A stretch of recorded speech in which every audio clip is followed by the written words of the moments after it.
You're listening to Culture 360, the podcast that takes you inside the world of workplace and team culture. I'm Stu Savage, your host and guide, as we explore the ideas, people, and stories shaping the way we work, lead, and connect.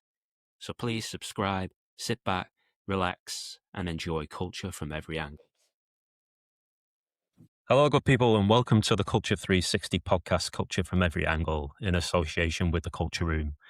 I'm your host and founder of the Culture Room, Culture 360, Stu Savage. And joining us from Retail NZ HQ in the coolest little capital today in Wellington is CEO Carolyn Young. Carolyn, welcome to the podcast. Kia ora, Stu. Stu, thanks for having me. No problem at all. Thank you for being here. I think the burning question straight out the gate is Pepper the dog still with us and roaming the office or roaming the house at the moment? Yes, he's absolutely still with us. He comes into the office once a week, normally on a Monday, but sometimes his schedule's busy and it gets changed up. Everybody loves him. So he's still with us. He's gorgeous as ever, and he's 10 this year. Wow, 1 year older than my daughter. Time flies. I know. I think admission straight out the gate that we worked together in 2015 for about 4 years to 2019, but we'll come on to that later on.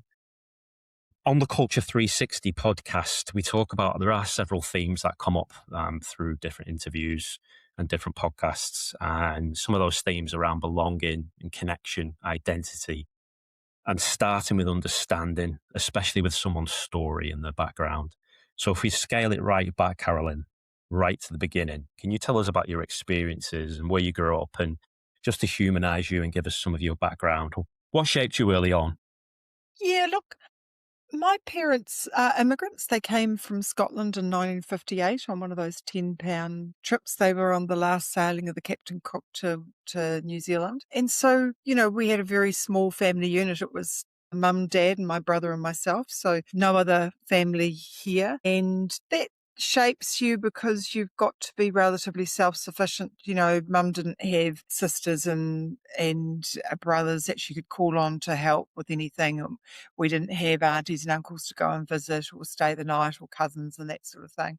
So, your family unit, when it can shape your expectations around, who do you need to help you to get something done. Sometimes you just need to get on with it yourself and bring people on the journey with you. So I think, family was really important. I was very close to my mother. And they were Scots Presbyterian. So the thing that most people would know about Scots Presbyterians, they know how to work. They're hard workers, and rest is a luxury.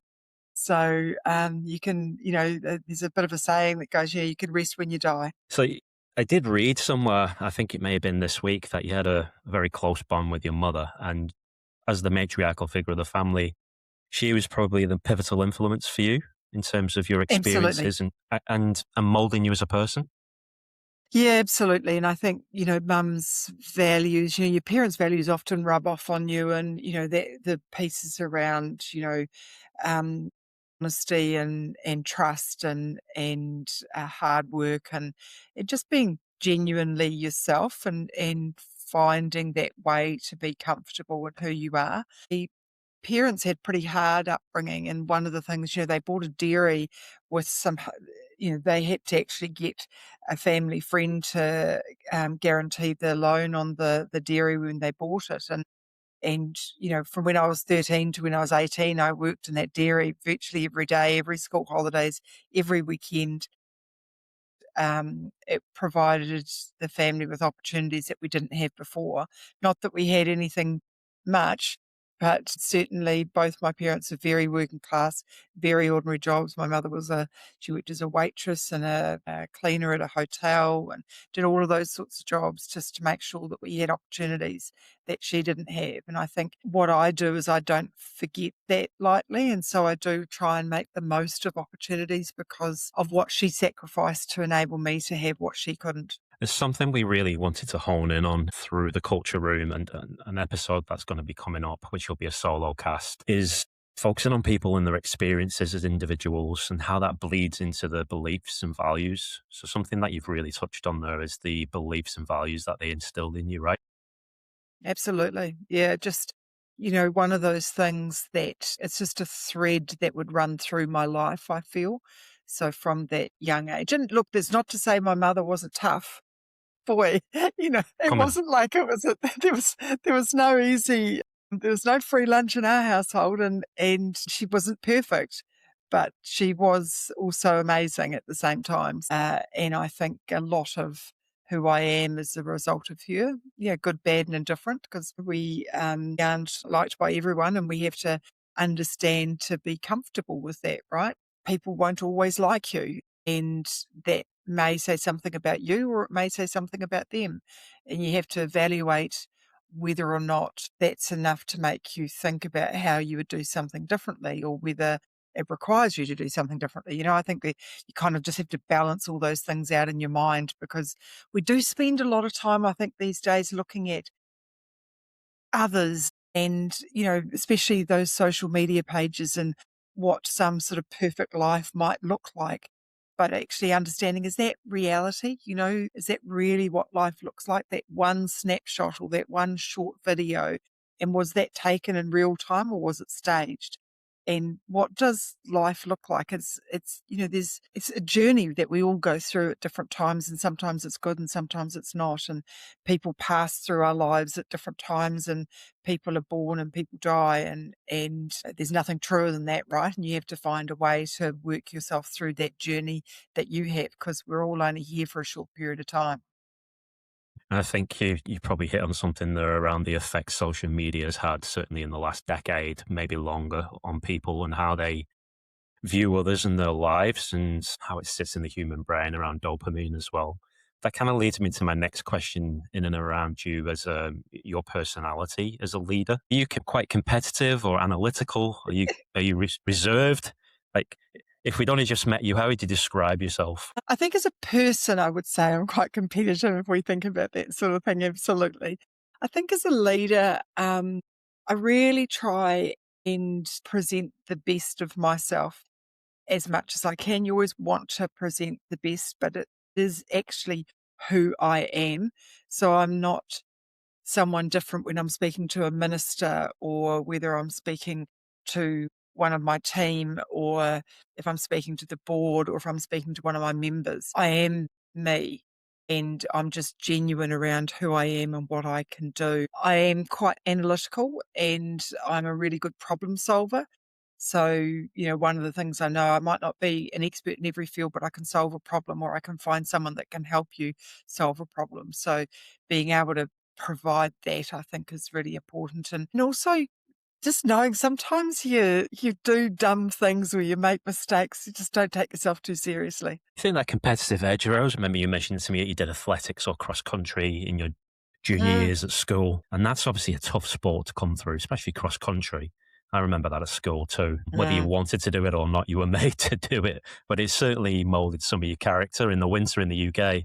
So do you think some of that comes through from your school years? Yeah, it's a really interesting thing. I remember years ago, I asked my mother, probably 30, 40 years ago, I asked her, why did I ever start running? And I came home from school one day and I said that I wanted to beat Tracy Faulkner. We used to have these things after lunch, sort of calisthenics type of things after lunch every day at school. And this young girl my age, Tracy Faulkner, and her parents owned the petrol station. She lived up the hill from me. Lovely young girl, but I wanted to beat her for some reason, and mum was like, what do I do with this?"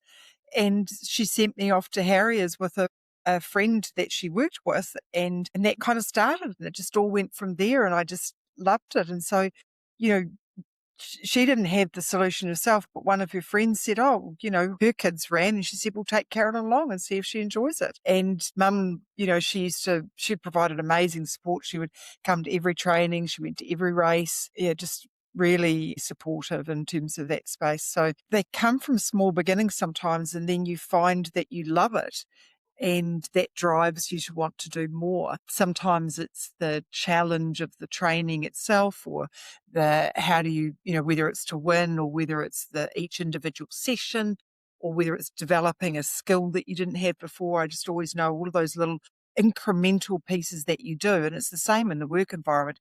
Every time you learn just a little thing, it can, you know, it can increase your capability exponentially to be able to do something that much more or to understand more so that you can move forward. Yeah, something that I'm thinking about at the moment with my daughter. She's 9, and whether you actually give them that little nudge into doing something, because from little acorns, mighty oaks grow. Mm. And I remember from my own background, sort of being part of sport and boys' clubs back in the UK, didn't really want to go on the first day. And then when my parents threw me into it, I loved it and was there for years and years. So it sounds like obviously you had some support from your parents in participating in athletics and cross country, but it's also had a real impact on your character in your adult life. Absolutely. And I think, and then you can translate all of those experiences that you have on a sporting field or in a cultural space into your work experience. And you can think a little bit about, can I challenge myself to go and do ABC or XYZ? I remember the first time I did a presentation, would have been probably early 30s, and it was a little bit daunting. But the first time is the hardest time. And if you understand who you are and what you need to do to make that successful, and for me, it was about preparation, preparation, preparation, preparation. If I knew what I was talking about, I'd done my research and I had the slides all done and I felt comfortable and I'd done the run through, I could, I would be successful and I wouldn't be nervous and I would be engaging. And you can, but when I first thought about it, I was like, oh my goodness, how would I do this? But in sport, you have to, in order to improve and to be competitive, you have to continue to think about improving all the time. And in business, it's exactly the same. If you're standing still, you're going backwards. And especially if you think the way technology is advancing and the sorts of opportunities it provides individuals and businesses these days, you have to be continually challenging yourself. Are you really reaching for the stars or are we just making do? And in order to be successful, you really have to want to strive to reach for the stars and enjoy that experience when you're uncomfortable. Sort of about being, and in sport, they often talk about being comfortable, being uncomfortable. Hmm. Yeah, I think something that Irene touched on in the last episode as well, what you call the 7 Ps, and you're talking about planning and preparation. It does sit nicely with sport and the military and some other professions about being organized and putting yourself with the best possible position to actually succeed. So moving on through your adolescence, I'm doing some reading around this interview and your background. Before the CE positions, you worked for the Dental Council and in some Mm, financial advisory mm, roles. So that's an mm, interesting leap from those positions to a CE position in high performance sport and mm, sport mm. development, if you like. So how did that come about? Well, it's interesting that you say that because when you think about the skills, when I was at the Dental Council, I was the deputy registrar, and effectively it was a bit like being a sort of like a co. You were running the day-to-day operations of the Dental Council and the requirements of the members, whilst it was a regulatory environment and you had to belong. We were responsible for meeting obligations under the Act and enforcing certain things. And so you had to make sure you had a plan around the things that you wanted to do in order to be successful. You had to reflect on some of the tasks. When I started at the Dental Council, they had a process for renewing your annual practicing certificate, which was the worst process I'd ever seen. And through evaluating what they did, and it was traumatic for staff because one, they were ineffective in getting the practicing certificates out on time. It went on for months and months on end, and all they could think of was the dread of having to do this again. So I did an evaluation of what it is we needed to achieve, what the obligations under the Act were around how our timeliness was, and what steps we needed to take in order to achieve the right things and get a good outcome for both the health practitioners and for the Dental Council.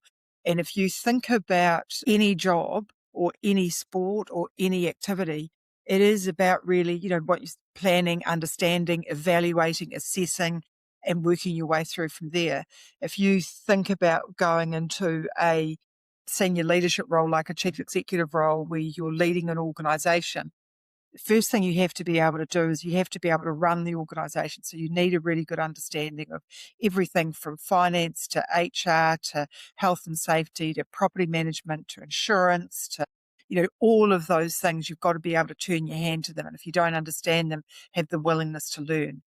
And then the second thing is learning the content. So, as you mentioned, worked at Netball Central Zone as the chief executive there, and I've worked at Special Olympics as the chief executive there, and I'm currently at Retail NZ.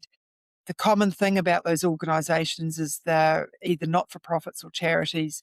They are member-based organisations, and so your priority is to meet your member needs, to understand what they are and how do you engage with them in a way that is engaging for them. And then how do you find and provide aspiring pathways for people? And in sport, that's really important. So learning the content of the role, like the broad understanding of running a business is the same in any of those organizations. And learning and understanding, what's the difference between high performance sport, community based sport for people with a disability, or a commercial space in terms of retail. To me, that's been the really interesting challenge, that I can just jump right in with 2 feet and grasp hold of and work out, okay, what do my members need? How do we do that? Where are we now? Where do we need to be? How do we get there? And in all of those jobs, that's that same process, and the content might be slightly different. But if you can understand that process and you're able to advocate on behalf of your members and understand what that advocacy needs to look like, you can be successful in all of those roles. So whilst they might look like it's a big difference, all of those things, they will blend in together as long as you've got the willingness to continue to engage and develop yourself. So there's a lot of transferable skills that's kind of those previous roles, and the heavy lifting within those roles actually developed you and evolved ready for this position. And Yeah, absolutely. what do you think the board were looking for at Netball Central Zone when you came along? Somebody that had all those skills, or was it more sort of finance type of stuff, or a fresh way of thinking? It's a really interesting question, actually, Stu. And look, I think at the time that they recruited me, they may have thought they needed skills A, B, C, but probably needed A, C, and X, Y, Z. So I think the financial acumen was important because we had, when I started at Netball Central Zone, we had the worst financial record of any zone in New Zealand. We had loans with Netball New Zealand and with the ANZ Premiership.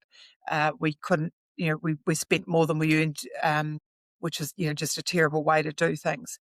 We weren't commercialising our ability to get partners to engage with the sport. So they wanted someone that had the ability to do that on behalf of the organisation and to understand how to run the organisation. But truth be told, one of the things that happened to me on my second day in that role, I had an interview with TV3, and I remember sitting down on the courts just below our office in Kilburnie, and there was a soft question from the first question from the interview, the journalist, and then the second question: "You're the 9th CEO in 5 years. What makes you any different?" And the interesting thing about that, I kind of swallowed. I The knew media there'd been great, a eh? lot of Yeah, there'd been quite a bit of turnover, but I didn't quite realise it was at that extent. And part of my answer was about my stickability and that I'd be disappointed if I wasn't there in 3, 4, 5 years' time. And I was at Netball Central for just about 5 years, and I think I changed quite a lot there, which has led to the successes that we have. And, one of the things that did do, rightly or wrongly, it gave me the drive to ensure that we could be successful and change the history to a future looking around how could we be better. But I think one of the things in hindsight, which you probably will want me to cover later, but I was going to mention it now, is that it probably led me, in my mind, I think I led from fear of failure rather than leading towards success. Whilst we improved a whole lot of things, we had great engagement, we put good disciplines in place, we changed a lot in terms of the pulse and where we're at. I think that was done from fear of failure rather than leaning into success. And that was something that I reflected on as I was leaving and starting my next role, because I kind of didn't understand it in the middle of it, but reflected on it later and thought that that was probably my mindset, which was probably influenced by that early conversation and knowing so many people had failed before me. And I was determined that it wouldn't be me and that we could turn this around. So was that a good thing or was that a bad thing? I just wanted to unpack that a little bit. The fear of failure. I So think so it's look, both, Stu. Yeah, I okay, think it's both because I think that in one way, it galvanized me to kind of think, okay, I can't be just another statistic and another person that walks out. You've got to find a way to dig in and get in through this. And there were some really dark times in the first year or so when I was at Level Central. It was really tough. And so I think it was good from that perspective. And it put in some disciplines. You know, one of my key disciplines was that we didn't spend more than we earned. And the real tough thing about a small organization like that, and you know, we had these conversations yep. ourselves, is that that means that you can't say yes to everything, and you have to try and be creative around how you provide opportunities and solutions and how you can make ends meet. But it was really driven by making sure that we didn't fail on a financial basis, because that was to me a reflection on my ability, because I had some level of control around a bunch of that and was being measured by that as some of my predecessors had. But then I think that that was good in terms of the drive and the direction it gave me, but I think it was bad because it's the negative side of it was that it didn't enable me to flourish as much as I could have after I got through that first year or two where the biggest challenges were. And so, you know, on my reflection, I would have liked to have done better in the last few years with thinking a little bit differently. But, you know, do feel that I was able to reflect and learn from that and am leading from a different space now than where I was when I was there at that point in time. So looking back with hindsight, and it's a wonderful thing. What Mm. muscle did you have to build? Because obviously, going into those roles in high performance sport, there are a lot of personalities to navigate and politics, and sometimes they talk about personal agendas, don't they? People, politics, personal agendas. So looking back, what did you have to build within yourself to be a success? Certainly, those early years were a real challenge in terms of there was a real division between the organisation and the pulse itself. And so closing that gap was really important. And then really listening to our members, our netball centres, to understand what they wanted, what were they after, and how could we provide that, and really understanding that. And that took a little bit of time to get there, but I think we did get there. We had lots of challenging conversations with our members, but I think it's a sign of health if you can have a challenging conversation but still have a cup of coffee or a glass of wine or something later on. You know, like you have to be able to have different opinions, but also to be professional around how you engage in that space.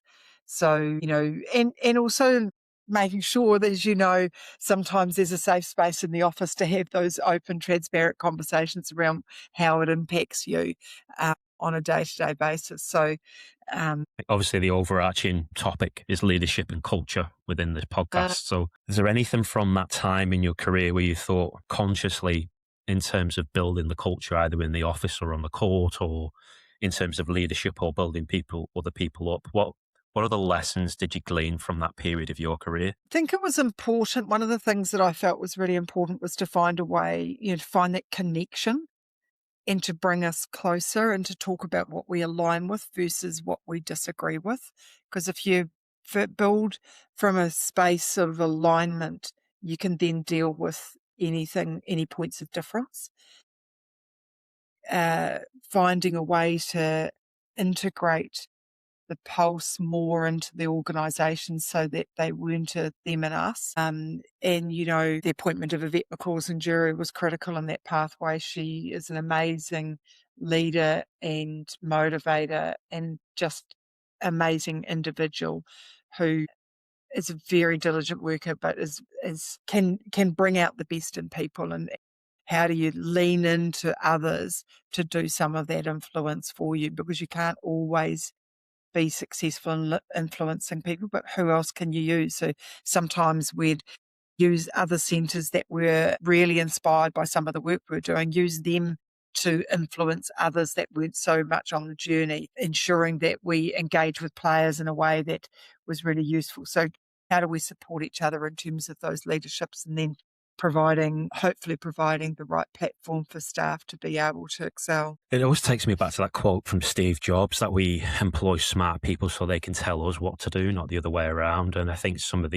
having been in that environment, like some of the appointments. You had Irene overseeing youth and juniors and the vets, obviously head coach of the franchise, and Waitamanu coming in as high performance director. So there was lots of people coming in who were kind of specialists and leaders in their own areas. Is that a fair comment? Yep, Sandra Edge. Sandra Edge was the Yes, coach. Yeah, the Sandy. coach. Yeah. So they were absolute experts that would provide. They had gravitas when they walked into a room, and they had engagement with the sport and with people, and I think let them get on with their space. And one of the critical things from a member's perspective was that the centres wanted to see a pathway for their young girls and women to work through a talent ID program all the way through to finding a pathway into the Pulse through the development program, etc. And that wasn't visible or seen as achievable previously. And working those talent development pathways, having great clarity for everyone to be able to find what they were looking for, and then really buying into the concept that we needed to have people that were local to be successful because they had a vested interest in the area. You think some of that hard work and heavy lifting in the early years went on as built that platform for the Pulse and the Zone to be a success in further years down the line, whether it was under your tenure or not? Absolutely, absolutely. It is widely regarded that Netball Central Zone has the best high performance program and talent ID program across New Zealand. People want to come to the zone to be part of that because, if you think about the number of athletes that have got Silver Ferns trials as a result of that there was a game last year where 6 of the players on court for the Silver Ferns were from the Pulse or had played for the Pulse, and I think 5 of them at that point I had recruited myself. So it absolutely has longevity, and that's the important thing. It's not about you. Any of these journeys that you go on as a leader, it's not about you. What is it that you can leave an organisation in a better space to continue to evolve and do better work than what you were even able to do? That's what you want to see. So we get to the end of 2019, and I can talk to this because I was Mm. around, and then you call a meeting and you say, I'm off, and you go off to be the CE at Special Olympics, which is a very different kettle of fish, so to speak. Can you talk us through that? Yeah, look, Special Olympics New Zealand is a national organisation also based in Wellington, and it works with people with an intellectual disability. And it is the most inspiring organisation you want to be a part of. The athletes there know nothing but joy from the Special Olympics. The concept of sport and what it can offer is at its absolute most unique in that space and most impactful. So Special Olympics exists because people with an intellectual disability are often invisible in our communities, and they don't get the same education, they don't get the same opportunities, they're not included. And Special Olympics is about inclusion. And so for Special Olympics, it's not about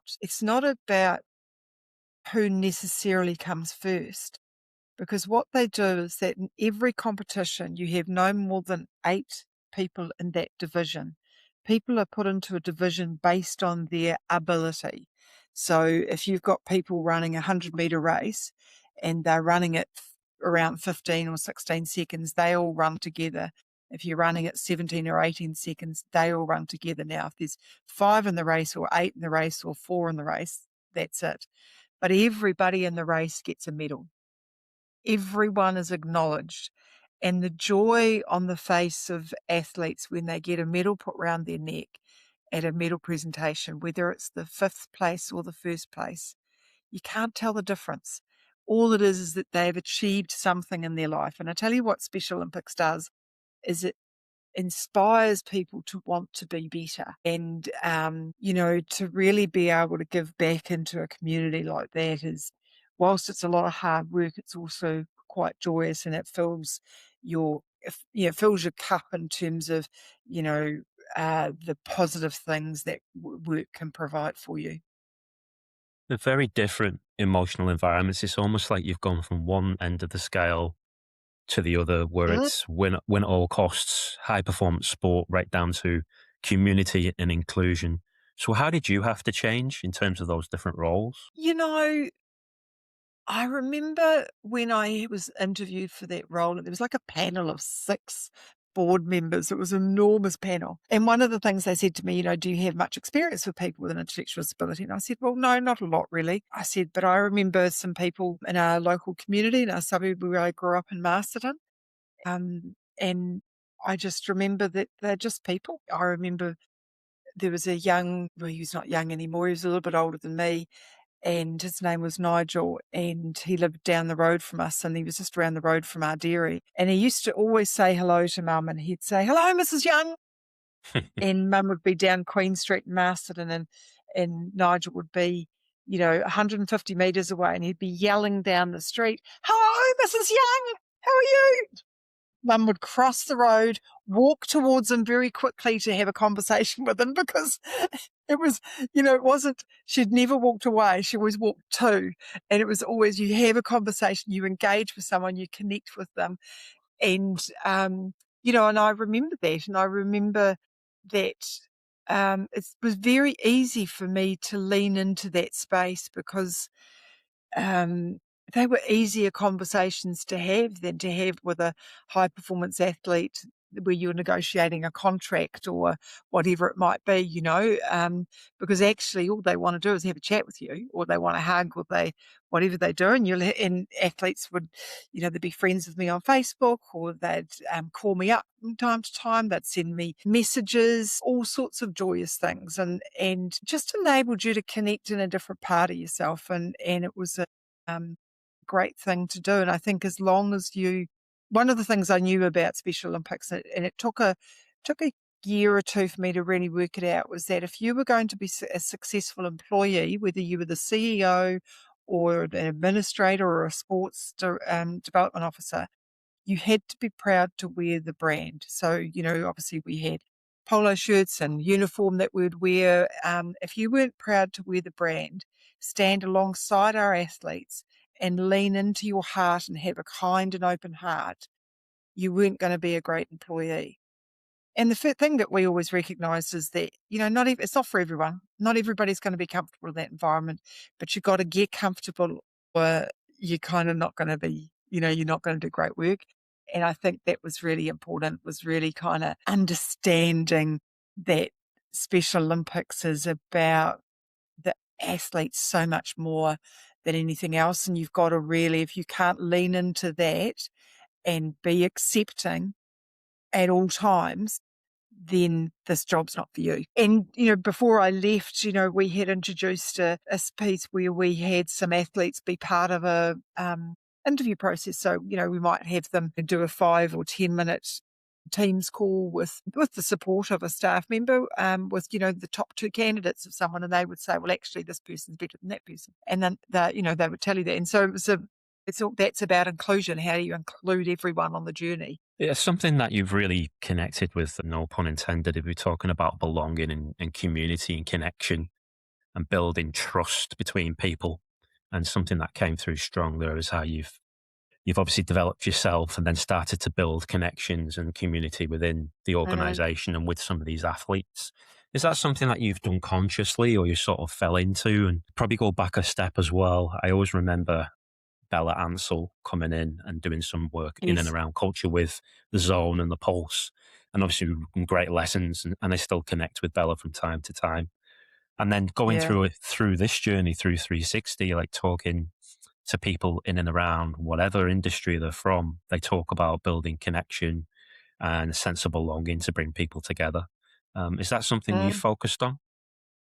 So important, especially in Special Olympics. So it's important in any role, but I think sometimes it's, if you think about all of the tasks you might have to do and things have different levels of importance, but having that connection is really important. And through those COVID years when, we couldn't participate in things, having connection with our athletes and finding a way to connect with them online was super important, because their lives are much smaller often than ours.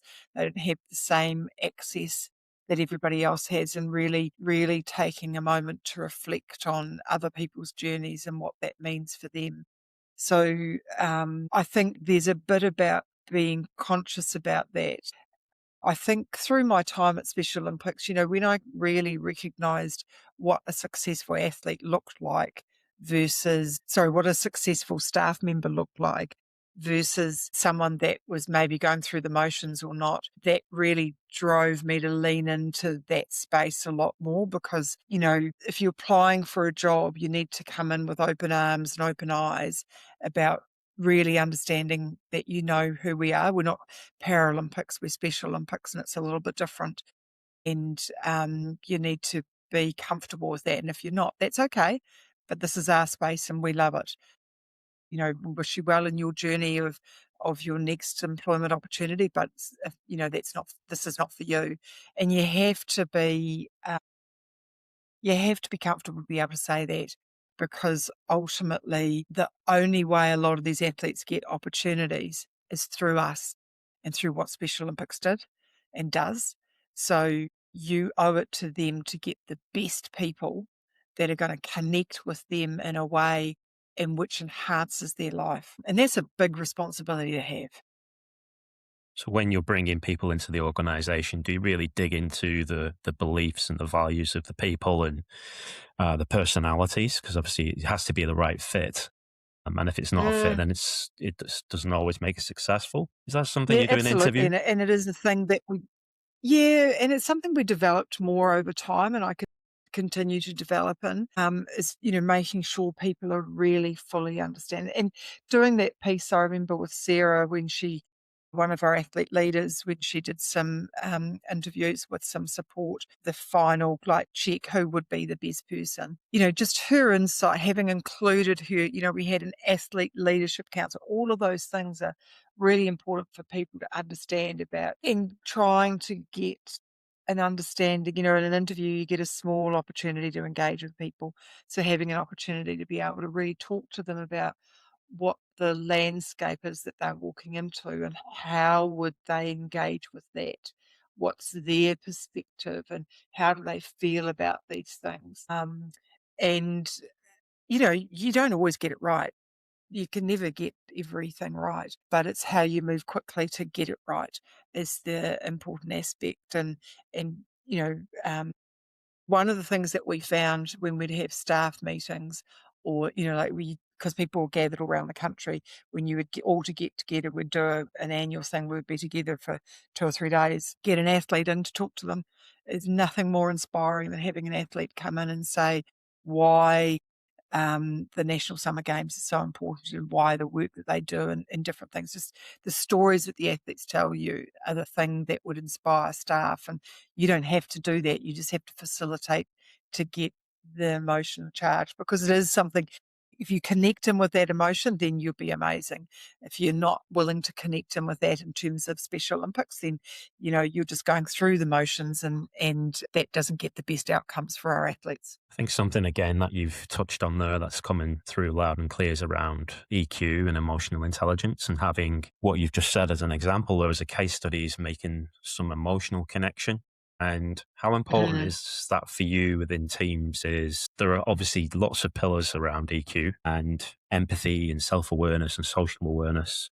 Is that something that you focus on? Yeah, and I think it's about how you bring yourself, like how do you show up outside of doing the finances or the HR or the board papers or the submission or anything like that. How do you show up when you've got a team quiz or it's everything from making sure that you empty the dishwasher and that you wipe the benches and that you do all of that stuff as well as engage with the team on, we do a daily team quiz at Retail NZ and that you find ways for the team to understand who you are as an individual. Mm. Because if I share something about myself, and this is a learning I've had over time, I'm more likely to also learn something about yourself, which means that there's a way in which I can lead or assist you better to do your job because I understand how you tick a bit more. And those things are really important. And it might not be you, right? It might be that you think, okay, well, actually, I might introduce this person to XYZ or to ABC because, or send them on this course or whatever, because that's going to be really helpful and they'll be able to do that better than I can, but I could do this piece. So understanding where you can add value and where you need others to add other value. That's also really important because you can't do everything. You're not an expert in everything, but you should be able to, as a leader, you need to be able to provide solutions and to find those. I think something that you've opened up, there's a very interesting topic that we could probably talk about for another hour, is around psychological safety and vulnerability. And when you show some vulnerability to the team, then that human connection happens, but also Yeah. providing a safe space for people, physically, mentally, socially, emotionally, to fail often and fail forward. Is that something you focus on, providing a safe environment for people to speak up respectively and have courageous conversations? Absolutely, and I think it is hard for people to have courageous conversations, but I think it is like the first time you do it's the hardest time you do it, and then from there it's easier. And so if you can demonstrate your vulnerabilities and your ability to show how difficult something is for you, then that's a piece that hopefully others can then lean into themselves and think about how that plays out for them. And I do go back to the thing about understanding who you are as an individual and not trying to stray from that, but that you are yourself. That's a good thing because that's why you're in the role and the place that you're in. So don't move from that, but understand that, you won't get on with everyone, you won't have every solution, you can't be perfect all the time. And so, we were doing a Facebook Live on Friday. It was the first time we were doing one, and we were having a few technical difficulties. Anyway, we ended up being live before we knew we were live, and I was busy having some conversation with a colleague before I realized that we were all live. It was quite funny. And so we posted it up, and because we were late, it also goes on your feed, and I'm not a technical expert on that stuff, but, we just laughed our heads off about it because someone was going to edit out the silly, the stuff that doesn't look quite as professional, but said, no, don't edit it out because that's just what happened. That's just me. We're having this conversation, then okay, here. Hi, it's Carolyn Young here. Like then you do your professional bit, but then they get to see that I'm just an ordinary person. I make mistakes as well. And I'm having a conversation with someone. How will I know when I'm live? And they said something about the red box. We're live now. You have to be able to laugh at that. And you don't want your staff to think that everything has to be clean, like that it's all sanitized because that's not life. Whereas actually when you show that, that's just what it is.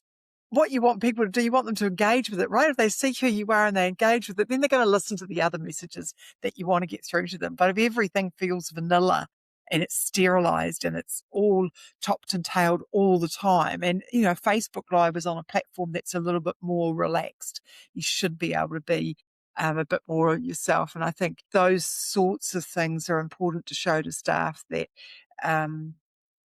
this is just what's happened, and just making Mhm. sure that if people have some concerns, that it's an environment where they can come and talk to you about it, that you've got opportunities for them to, and sometimes there's sensitive subjects if someone's been not well or their family haven't been well or they're struggling with other things, and just making sure they can access the right resources to help themselves, and that you don't pry in a way in which makes them vulnerable, but it enables them to go and seek the help that they're after, and should they wish to speak to you, that they can. It's a challenging space to navigate, right?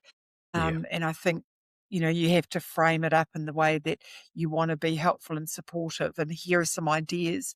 And I'm not saying any of them will work, but here's some ideas and some experience that I've had. There's a lot of times, some of your team might be going through something that you've also experienced. So actually sharing how that played out for you, not expecting that that's going to be the same for them, but that here's some ways in which you could think, and here's what I wish I knew. So obviously you've gleaned a lot of lessons over your career to actually be and build that environment and the sense of belonging where people then can actually open up and be bit more vulnerable, and that's obviously paying dividends. I think so. It's hard, right, as a leader to always have that judgment because you're likely to think that you're doing the right thing. But I think so. I think that, like certainly I'm a lot more aware of a range of things, and I've continued to challenge myself to think about how I could be a better leader and how do I need to show up in what different environments. My current role at Retail NZ is very public facing. I do a lot of media. I engage with ministers a lot. I'm at select committee, work with Parliament, and you do have to be relatively formal in some of those spaces, and also relatively honest and open. And sometimes that's a message that a minister may or may not want to hear. And so you have to frame it in a way that's courteous, and you have to try and find ways that you can still connect on things that you need to work together. And so it's really important to sort of think about all of those sorts of things. So, sometimes in my current role, I need to be, a bit more of my buttoned down self. But it does mean that when I'm in the office, I don't know if you remember when I was at Netball Central Zone, if we got a new partner on board, new sponsor, I'd do a little skip down the office and do a high five. And I had that funny little dance thing that I did, which was just a way of everyone joining in the celebration of woohoo, we've just secured something new. And it's how do you find a way to do that? And we've got a board in the office where staff, put up on Post-its all of the things that they've been successful about. And it can be any small thing to any really major thing, because every incremental thing makes a difference to the whole business. So you can't forget something where someone might be doing something on health and safety or securing just a really small thing to someone doing something really major. That all makes the boat go faster, and everyone's role plays out in a different way. So, getting through audit and getting everything signed off really cleanly. Most people in the office don't care about that, but the finance team and I do. And so that definitely should go on the board because that's really important, right? Whereas, if someone secures a new partner, that can have a different impact positively, obviously, on the business, but they're all important for us to be successful as an organisation. And how do we make sure that every single member of the team has that sense of belonging and connection to the direction of travel that the organisation's heading in, for us to be good at what we do? And I think, I've always strived for excellence, because I think, being average is, well, who wants to be average, right? When you could be excellent. So let's strive for that excellence space. That's where I always want to be, and challenge myself to be better every day. And if my team can see that, one, that I'm human, two, that I can make mistakes, three, that I seek ways to make improvement, and four, that I want them to improve as more than I improve. And hopefully that would inspire them to want to work with me and Mm. for the organisation. I think something that you've struck on there is around habits and rituals in the office, and something that really interests me at the moment is how we put them in place that leads to traditions and bigger outcomes. And you talked about the sticky notes, and there's a whole host of things that we've seen over the years, Mm, mm, having mm. drinks on a Friday. And I read about something Yeah. about the NHS in the UK. They had Crisps Tuesday, which is chips in New Zealand, all sorts of crazy rituals and ideas form connection and a sense of belonging. If you do lots of different things, sorry, Stu, just the That's last all right. thing I'll say here is, if you do lots of different things, it's going to connect with different people. So occasionally I'll be shouting coffee for everyone, or I might buy ice creams on a summer's day in Wellington when they occur, right? And we do the quiz, we do the morning and afternoon quiz every day. We keep a spreadsheet of our scores because some of us like to know how we're tracking, right? We might occasionally finish early on some days. We do some drinks, we do some morning teaching. You do lots of different things that you find ways that other people enjoy and connect in that space. Then, hopefully something in there sticks for people, and they can see how everybody collectively benefits from opportunity. I'm really conscious that you're obviously very busy, and we've taken nearly an hour of your time. So I'd like to work through some conclusion that we do at 360 Sure. here. So maybe not think about them too much, but we'll rattle through a few questions here before we conclude. What's the one behavior every leader should practice more of? It's a great question. I think listening. Great. Great answer. If leaders want a stronger culture tomorrow, what's the one behavior they should start practicing today? You can't say listening. Include everyone in that change or evolution or whatever it is. You've got to include everyone in how that plays out. So, and find a way to lead from the bottom up, right? Because sometimes, the culture it shouldn't be about you. It needs to be about everyone. And sometimes everyone stares at you and looks at you for the solution, but culture that you don't want the culture to be influenced by you. It's got to be influenced by everyone. So you have to find a way to step back and get everyone else to lean in. So you want to get everybody on the bus and be bottom up sometimes. Yeah, absolutely. The stock standard questions. So what's the one thing we're not talking about in leadership or culture that you think there should either be more of, or a light bulb idea that you've had, or something left field?